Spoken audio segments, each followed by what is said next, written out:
가족 여러분, 그동안 평안하셨습니까? 오늘 저는 마음이 살림이 바람의 흔들림과 같을 때라고 하는 제목으로 말씀을 드리겠습니다. 요즘 온통 코로나 바이러스 때문에 혼돈과 불안의 시간을 보내고 있습니다. 제가 살고 있는 지역에도 17번째 확진자가 나왔다라고 하는 사실이 알려지면서 다 불안해하고 있습니다. 그래서 학교 졸업식을 비롯해서 사람들이 많이 모이는 모든 행사들이 줄줄이 취소되고 연기되고 있습니다. 이런 일들을 보면서 저는 참 마음의 부담 가운데 기도하면서 결국 하나님의 뜻이 무엇인지를 찾아서 백성들에게 전해야 한다라고 하는 부담감이 저의 마음 가운데 대단히 큰 부담감으로 다가왔습니다. 에베소서 6장 19절의 말씀은 또 나를 위하여 구할 것은 내게 말씀을 주사 나로 입을 벌려 복음의 비밀을 담대히 알리게 하옵소서 할 것이니라 라고 말하고 있어요. 하나님께서 당신의 종들에게 말씀을 주셔서 입을 벌려서 복음의 비밀을 담대히 알려야 하는 때가 있다면 어쩌면 바로 이 마지막 시대를 살아가고 있는 이 시대의 모습이 아닐까라고 하는 생각이 듭니다. 그러다가 열왕기하 16장의 내용이 저의 마음속에 떠올랐습니다. 그래서 이 말씀을 좀 준비해서 드려야 되겠구나라고 하는 성령의 강권하심이 있어서 오늘 이 말씀을 준비했고 여러분들 앞에 드리게 됩니다.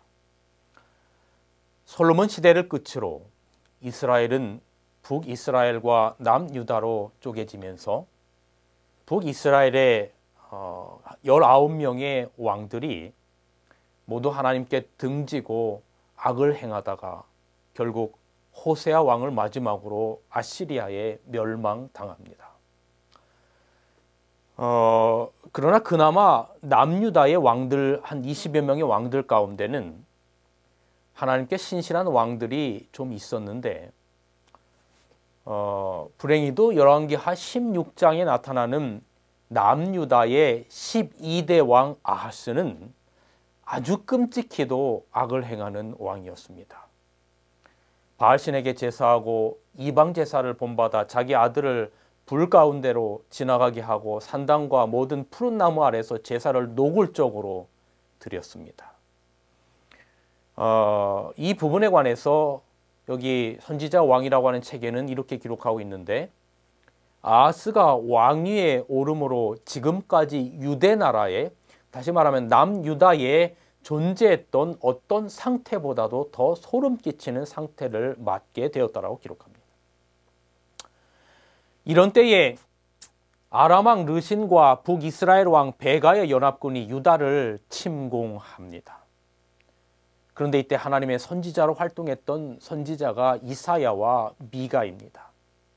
이때 상황이 이사야 7장에 기록되어 있어요. 이사야 7장 2절에 보면 왕의 마음과 다시 말하면 아하스의 마음과 그 백성의 마음이 살림이 바람에 흔들림과 같았다라고 기록하고 있습니다. 여러분 그러니까 우리의 역사를 이 아하스의 시대의 상황과 비추어서 생각해 보면 마치 우리나라의 이 나당연합군이 백제를 쳐들어갈 때에 그 두려움이 어떠했는지 백제를 지키던 계백 장군이 처자식을 자신의 손으로 죽였다고 하잖아요. 왜냐하면 적군의 손에 죽느니 차라리 자기가 죽이는 게 낫겠다고 하면서 제 고향이 충청도 부여인데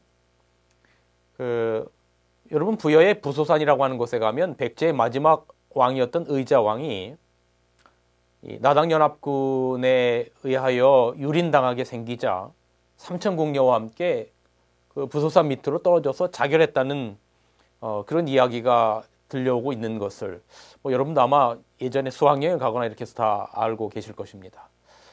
지금 아하스와 그의 백성들의 마음이 살림이 바람에 흔들린 것 같은 그러한 때에 같았다라고 하는 그런 말은 어쩌면 이러한 두려움이었을 거라고 하는 생각이 드는 것입니다. 아람 왕 르신과 북이스라엘의 베가의 연합군이 남유다를 쳐들어왔을 때 이렇게 끔찍한 두려움과 마음이 떨림 가운데 있을 때에 남유다 왕 아하스가 택할 수 있는 옵션은 두 가지가 있었을 겁니다. 첫째는 하나님을 찾는 것이고 둘째는 세상의 방법을 찾는 것이었어요. 이런 상황 가운데 아하스 왕은 하나님을 찾지 아니하고 고작 생각해낸다는 것이 아수르 왕 디글랏에게 수많은 은금과 예물을 주고 도움을 요청하는 것이었습니다. 그것도 비굴하게 다음처럼 말하면서 말이죠. 열왕기하 16장 7절에 나는 왕의 신복이요 왕의 아들이라 이제 아람 왕과 이스라엘 왕이 나를 치니 청컨대 올라와서 나를 그 손에서 구원하소서 하고, 뿐만 아니라 이방 지역의 다메섹 아수르 왕을 만나러 갔다가 거기는 이방 단을 보고 그 구조와 제도의 식양대로 예루살렘으로 가져와 하나님께 예배하는 성소를 회파하고 그 이방단 위에 제사를 지내는 악행을 하게 됩니다. 이러한 때의 상황을 선지자 왕은 이렇게 기록하고 있어요. 베도한 왕 아하스는 그의 치세의 종말이 가까이 이르렀을 때에 성전의 문을 폐쇄하였다. 거룩한 봉사는 중단되었다. 저 때는 더 이상 제단 앞에서 불을 밝히지 못했다. 더 이상 백성의 죄를 위하여 제물을 드리지 못했다. 조석 제사 때에도 더 이상 향기로운 향이 높이 올라가지 아니하였다. 하나님의 집 마당은 돌봄을 받지 못했고 그 문은 굳게 잠겼으며 경건치 않은 성읍의 주민들은 대담하게도 온 예루살렘의 거리에 모퉁이 받아 이방 신들을 예배할 제단들을 세웠다. 이교가 겉으로는 승리한 것처럼 보였고 흑암의 권세는 매우 성행하였다. 그러니까 아하스 때에 하나님의 성전은 굳게 잠기고 이방 제사만 성행한 것입니다. 여러분, 저는 이 모습을 바라보면서 오늘날 시대가 어려우면 어려울수록 더욱 하나님께 드리는 제사 예배가 흥황해야 한다고 생각합니다. 물론 요즘 같은 때 여러 사람이 모이는 것이 부담이 되어도 우리가 드리는 예배만은 소홀해지면 안 된다라고 하는 생각을 가지고 있어요. 어려울 때일수록 하나님을 붙잡는 신앙이 견고해지시기를 간절히 바랍니다. 남유다의 상황이 이처럼 어려움 가운데 있을 때에 하나님께서는 이사야 선지자를 통해서 이 문제를 해결할 방법을 알려주셨어요. 그럼 여기에 이렇게 기록을 하고 있습니다. 이사야 7장 3절로 7절. 때 여호와께서 이사야에게 이르시되 너는 아하스를 만나 그에게 이르기를 두려워 말며 낙심치 말라. 아람 왕 르신과 르말리아의 아들은 두 부직갱이 같으니 그들의 도모가 서지 못하리라. 이사야 7장에 보면 하나님은 비록 악을 행하는 유다 왕 아하스에게 내가 너를 도울 테니 걱정하지 말고 하나님을 의지하면 그들은 그저 부직갱이 같을 것이라고 말하는 것입니다. 여러분, 부직갱이가 뭔지 아십니까? 예전에 그 부뚜막 같은 곳 밑에 이렇게 뭡니까? 밥을 하기 위하여 아궁이가 있어서 거기다 이제 나무를 넣고 불을 떼면 그것들을 이렇게 정리하고 하는 그 나무가 부직갱이죠. 근데 이 부직갱이가 불에 달궈져 있으면 이게 빨개서 뭔가 대단한 것처럼 보여요. 근데 식으면 그야말로 아무것도 아니고 하나의 수치지요. 그냥 툭 치면 부러지는 겁니다. 우리 인생에 어떤 문제들이 올 때 그 당시에는 이게 뭐 정말 대단한 것 같아요.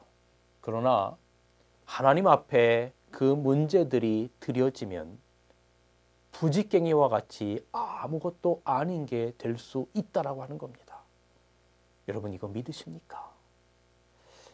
오늘 우리 삶에 닥치는 많은 문제들이 정말로 무언가 엄청난 것처럼 보이지만 그 문제들이 하나님 앞에 드려지면 그저 부직갱이와 같은 것이 될 수 있다라고 하는 것, 그렇게 만들어 주시겠다라고 하는 하나님의 약속을 믿고 살아가는 우리 온 진리의 뿔 가족들이 되시기를 간절히 바라는 겁니다.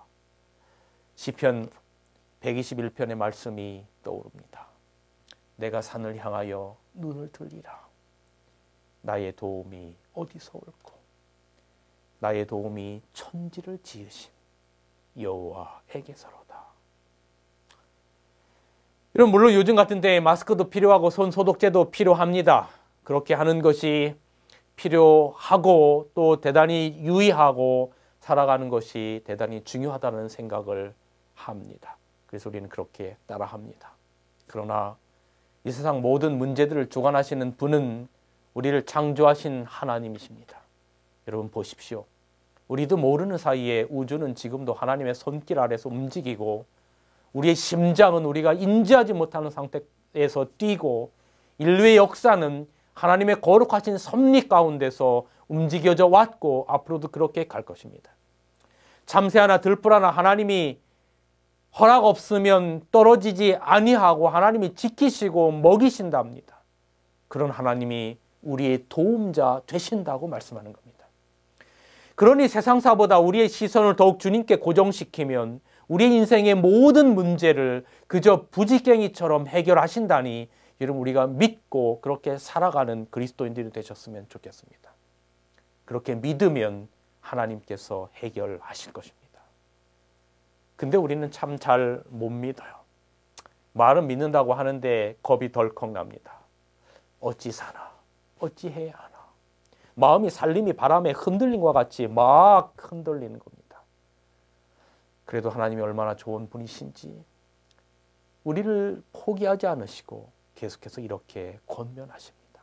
이사야가 그랬듯이 여러분 하나님께서 왜 우리에게 호소하시는 줄 아세요? 여러분 여기 하나님의 간절한 호소의 이야기를 한번 들어보세요. 각 시대를 통하여 그의 무한하신 사랑 때문에 뭐라고요? 각 시대를 통하여 그분의 무한하신 사랑 때문에 진리의 편에 남아있는 자들을 위하여 반역한 자들을 오래 참으시고 그들에게 악한 행위를 버리고 당신께로 돌아오도록 호소하셨다. 얘들아, 니들 왜 이리 걱정해?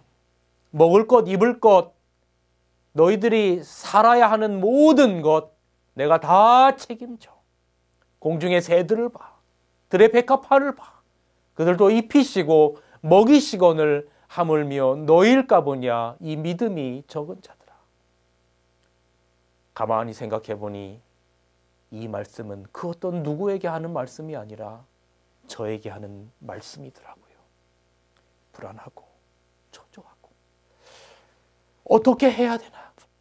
어떻게 해야 나에게 맡겨진 이 귀한 영혼들이 더욱 믿음 안에 굳건히 서고 흔들리지 않고 살아가게 도울 수 있을까? 하나님께 온전히 맡기지 못한 것은 단순히 백성들만의 이야기가 아니라 아하스 왕의 이야기만 아니라 이 이야기가 오늘 저의 이야기임을 바라보는 겁니다.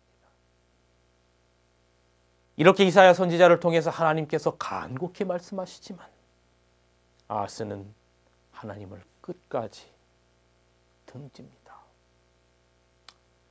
하나님께서 이렇게까지 말씀하실 때 아하스는 그저 하나님의 도움을 구하면 되는 겁니다. 하나님 저를 도와주세요.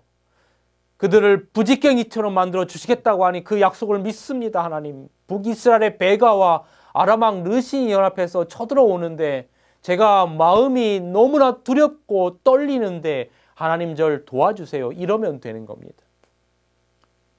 그런데 이사야를 통한 하나님의 음성에 아하스가 하는 답을 들어보세요.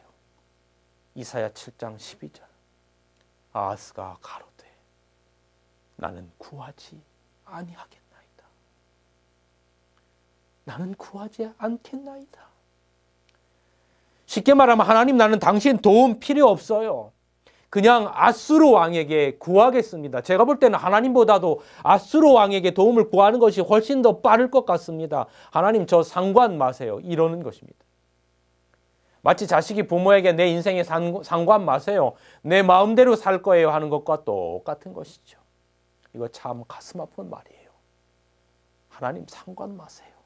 하나님의 마음을 너무 아프게 하는 말이죠. 이때 이사야가 아하스에게 이렇게 말합니다. 이사야가 가로되 다윗의 집이여 청컨대 들을지어다 너희가 사람을 괴롭게 하고 그것을 작은 일로 여겨서 또 나의 하나님을 괴로우시게 하려느냐. 제가 하나님이라면 다 그냥 포기해버릴 것 같습니다. 이 말씀을 읽으면서도 제 마음 가운데 참 불편함이 있고 또 의분이 일어났어요. 이렇게밖에 아하스가 하나님 앞에 말할 수 없었을까? 그런데 이 이야기가 남의 이야기가 아니라 저의 이야기를 보는 것 같다라고 하는 또 다른 생각에 많은 생각을 하게 되는 거죠. 그런데 여러분, 그런데 제가 그런데라고 하는 말을 또 반복합니다. 그런데 이러한 철저한 불신과 암흑의 때에 하나님께서 이사야와 미가 선지자를 통해서 하나님께서 당신을 버린 민족 그 왕에게 주신 기별이 무엇인지 아십니까? 이사야 7장 14절. 그러므로 주께서 친히 징조로 너희에게 주실 것이라. 보라 처녀가 잉태하여 아들을 낳을 것이요 그 이름을 임마누엘이라 하리라. 미가서 5장 2절. 베들레헴 에브라다야 너는 유다 족속 중에 작을지라도 이스라엘을 다스릴 자가 내게서 내게로 나올 것이라. 그의 근본은 상고의 태초이니라. 가장 어두운 영적 암흑 시대에 주셨던 기별, 그것은 가장 위대하고 놀라운 메시아의 탄생에 관한 기별이었습니다. 임마누엘에 관한 약속이에요. 임마누엘이 무엇입니까? 하나님이 우리와 항상 함께 계시다. 여러분, 저는 여기서 참 이해가 안 가요. 좀 이상하고 뜬금이 없는 이야기인 것 같아요. 아니, 왜 북이스라엘과 아람의 연합군이 쳐들어와서 아수르 왕에게 도움을 청하는 힘든 시점에 왜 하나님께서는 이사야 선지자와 미가 선지자를 통해서 메시아의 탄생을 이야기하시는 것일까? 아니, 범죄한 백성들을 사랑하셔서 도움을 주시려거든, 그들을 부지깽이처럼 만드시려거든 연합군에게 번개를 내리셔서 무찌르시든지 벼락을 내리시든지 하시지, 왜 갑자기 뜬금없는 메시아의 탄생에 대한 약속을 하시는 겁니까?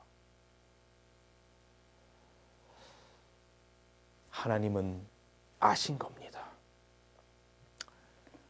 우리는 근시안적으로 우리의 삶에서 일어나는 것이 그저 국방의 문제, 경제의 문제, 혹은 바이러스의 문제, 우리의 삶의 속에서 다가오는 모든 이런 문제들, 자녀의 문제, 경제의 문제, 건강의 문제, 이런 것들만, 우리의 시력은, 우리의 눈은 근시안적이어서 그런 것들만 보이지만, 오늘 우리의 삶 가운데 들어있는 많은 문제들 가운데 진정한 문제의 본질과 핵심은 영적인 문제라고 하는 것입니다. 지금 당장의 문제가 아니라 한 영혼이 영원한 멸망을 얻느냐 아니면 구원을 받느냐 하는 문제가 가장 인생사에 나오는 문제들보다 본질적인 문제라고 하는 걸 말하는 겁니다.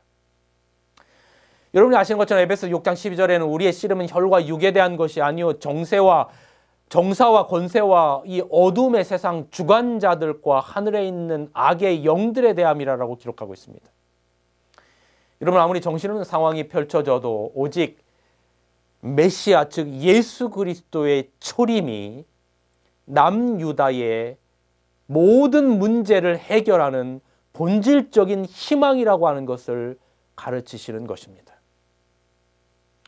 그런데 여러분, 이와 똑같은 메시지가 오늘 예수님의 재림을 앞두고 있는 신약 시대를 살아가고 있는 우리들에게 누가복음 21장에 기록하고 교훈하고 있습니다.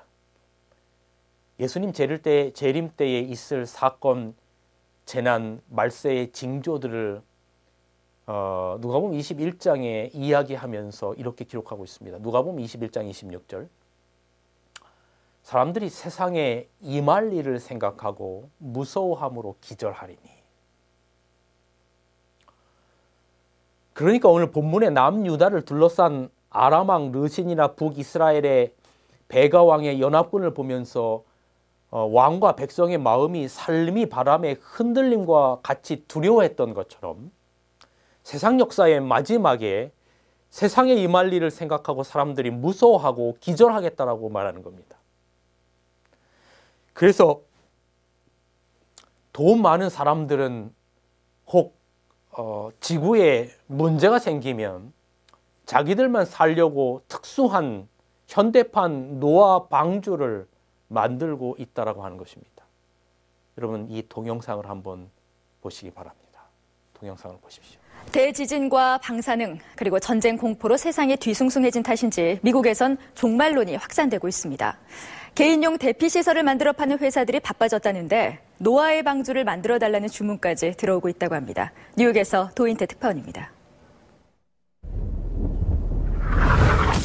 운석과의 충돌, 화산 폭발과 대지진, 그리고 쓰나미. 이런 영화적 상상의 상황이 실제 자신에게 찾아오지 않을까 걱정하는 사람들이 많아지고 있습니다. 재난에 대비해 비상식량과 도구들을 꾸리고 있는 크레이머 씨 가족이 그런 경우입니다. We've got a compass, and Matthew knows how to use that. I've got some clothes. I got two water bottles in here. 크레이머 씨는 여기서 그치지 않고 가족 1인당 5천만 원씩을 내고 초대형 대피시설의 입주권도 예약했습니다. 비보스라는 회사가 네브라스카에 건설하는 지하벙커는 1,000명 가까운 사람들이 1년간 생활할 수 있는 공간인데 식당과 의료시설까지 갖추게 됩니다. 일본 지진 사태 이후 예약률이 1000%가 넘었습니다. 이보다 규모가 작지만 폭탄과 방사능이 견딜 수 있는 개인용 대피소의 주문 제작도 크게 늘었습니다. 180여 명의 사람과 5년치 식량을 실을 수 있는 거대한 배, 현대판 노아의 방주를 만들어달라는 주문도 들어와 현재 제작 중에 있습니다. Some of the clients who feel like the threat is imminent, and then you have the other clients who are starting to prepare and move forward. 아무리 강력한 쓰나미가 오더라도 안전하게 버티고 물에도 둥둥 떠다니는 쓰나미용 대피선도 곧 출시될 예정입니다. 지구촌의 암울한 사건들, 여기에 종교적 해석까지 더해져 종말론이 다시 고개를 들고 있고 이를 이용한 상술이 극성을 부리고 있습니다. 뉴욕에서 MBC 뉴스 도인태입니다. 여러분 어떻게 보셨습니까? 저렇게 살아서 뭐 할 겁니까? 과연 저렇게 살아남아서 행복할까요? 절대 그렇지 않아요. 우리의 행복은 관계 속에서 오는데 저렇게 돈 많은 사람들 일부만 현대판 노아 방주 안에 들어가서 살아남는다 해도 여러분 과연 그것이 행복할 리가 없는 것입니다. 세상 어디에도 안전한 곳이 없어요. 이럴 때 성경이 우리에게 주는 교훈을 다시 한번 마음에 새깁시다. 사람들이 세상에 임할 일을 생각하고 무서워 기절하리니 바로 그 다음 절에 누가복음 21장 27절에는 뭐라고 기록했냐면 마스크 쓰고 손 소독제 사고 뭐 이런 것이 궁극적인 해결책이 아니라 사람들이 세상에 임할 일을 생각하고 두려워하고 무서워하고 기절한다라고 하는 그 메시지 다음에 나타나는 누가복음 21장 27절의 메시지는 이런 겁니다. 그때 사람들이 인자가 구름을 타고 능력과 큰 영광으로 오는 것을 보리라. 멸망이 임박한 아하스 시대의 임마누엘의 메시아의 초림에 대한 약속이 해답이었던 것처럼 세상 역사의 마지막에 무서워 기절하는 세상에서의 해답도 바로 예수님의 재림이라고 하는 것을 가르치는 겁니다. 우리를 사랑하셔서 십자가에서 심장이 터져서 죽으신 우리의 이름표를 달고 우리의 이름을 부르며 우리의 죄를 사하시고 죽으시고 부활하시고 다시 오실 그 주님만이 우리의 희망이라고 하는 사실을 기억하라라고 말세에 사는 당신의 백성들에게 말하는 겁니다. 얼마나 우리를 사랑하셔서 데리고 오시고 싶으셨으면 베드로서 3장 8절에는 사랑하는 자들아 주께는 하루가 1000년 같고 1000년이 하루 같은 이 한 가지를 잊지 말라라고 기록하셨을까요?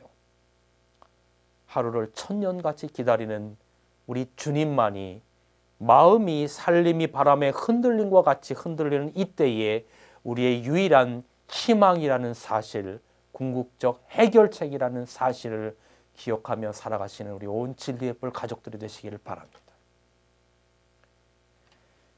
이걸 기억하고 살아가는 것이 우리 그리스도인이 세상 사람들과 다른 점입니다. 그렇지 않으면 예수님의 재림이 가까울수록 수많은 고난과 일어날 많은 징조와 문제들 앞에서 우리는 그저 흔들리고 살아남을 수 있을 수 있는 방법이 없는 것입니다.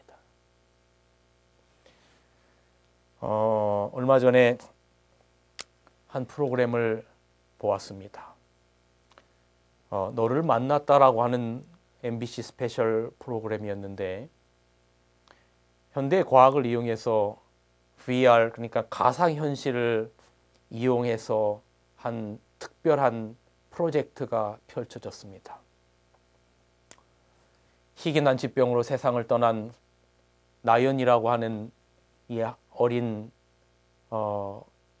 딸을 VR을 통해서 구현해서 엄마 아빠를 만나게 하는 그런 프로그램이었습니다. 2016년 가을 나연이가 7살이 됐을 때 목이 붓고 열이나 그저 감기인 줄만 알았는데 병원 진단 결과 혈구 탐식성 림프 조직구증이라고 하는 희귀난치병으로 밝혀졌습니다. 발병한 지 한 달 만에 나연이는 하늘나라로 떠났습니다. 나연이가 떠난 지 4년여가 돼가지만 엄마 장 씨는 한순간도 딸을 잊지 못하는 겁니다.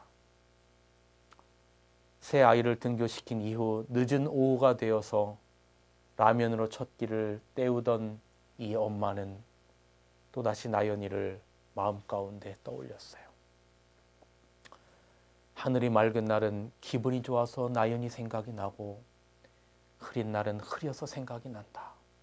운전을 하다가 하늘을 보면 남들 눈에는 구름인데 내 눈에는 나연이가 누워서 잠드는 모습이 보였다며 그리움에 눈시울을 붉힙니다.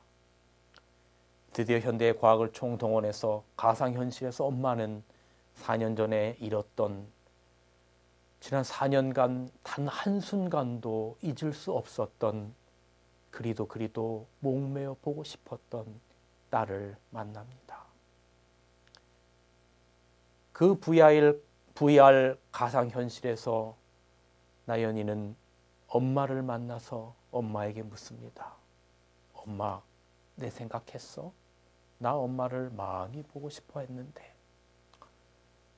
그 딸을 가상현실에서 만난 이 엄마는 그 딸을 안으면서 울면서 연신하는 말이 엄마도 너무 보고 싶었어.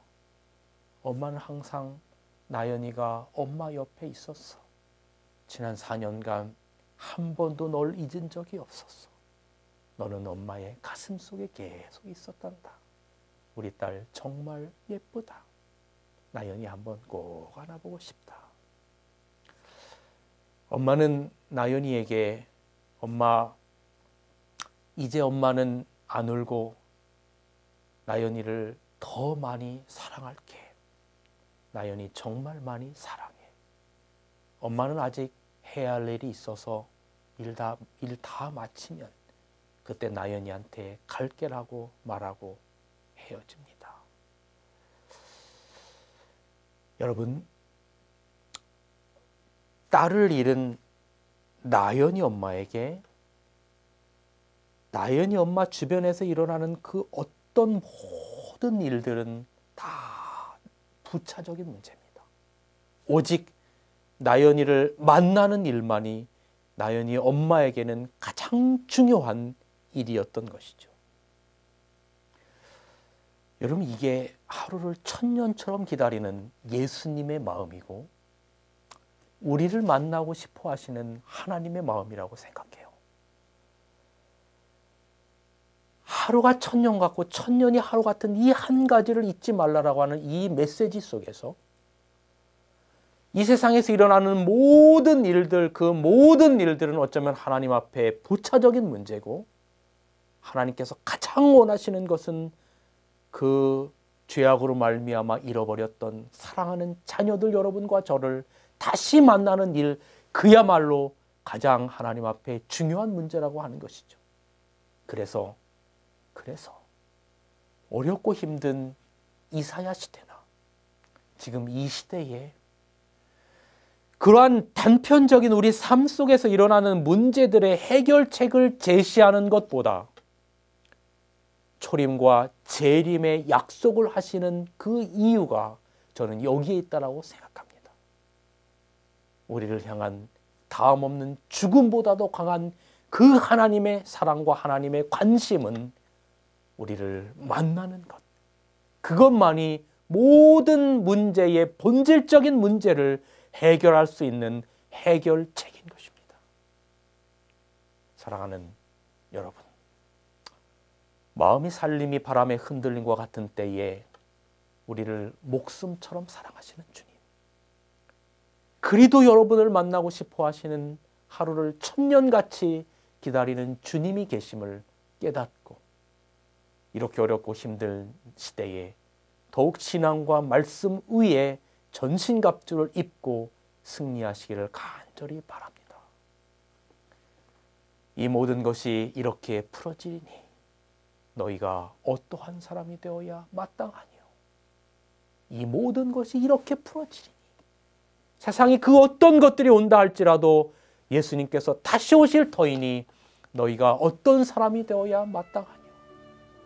매일매일의 삶 속에서 두려움과 근심과 걱정으로 살 것이 아니라 거룩한 행실과 경건함으로 하나님의 날이 임하기를 바라보고 간절히 사모하라. 우리는 그의 약속대로 의에 거하는 바 새하늘과 새 땅을 바라보도다. 가장 암울했던 아하스 시대의 이사야 선지자를 통해서 초림의 기별을 주셨던 것처럼 두렵고 힘든 세상을, 마지막 시대를 살아가고 있는 오늘 우리들을 향해서 앞에 일어날 일들을 생각하며 무서워하며 기절하는 이런 세상 가운데서 돈 많은 사람들은 현대판 노화 방주를 지어서 그곳에서 돈을 많이 주고 살아남으려고 하는 이런 세상 가운데서 오늘 우리 그리스도인들은 그 모든 것들은 부차적인 문제고 우리를 구원하러 이 땅에 다시 재림하실 예수님의 영광의 모습을 바라보면서 살아가는 삶, 약속대로 의에 거하는 바 새하늘과 새 땅을 바라보며 살아가는 삶, 그래서 하나님 앞에 올바른 행실과 거룩함으로 살아가는 삶, 이것만이 말세를 살아가는 하나님의 거룩한 백성들이 승리하는 길임을 기억하시면서 그렇게 믿음으로 용기를 가지고 살아가는 여러분과 제가 되기를 간절히 바라면서 말씀을 드리겠습니다. 진리횃불 웹사이트에는 이 시대를 위한 하나님의 말씀이 준비되어 있습니다. 다음과 같은 성경 연구 자료를 통해서 하나님을 더 깊이 만나게 되길 간절히 바랍니다.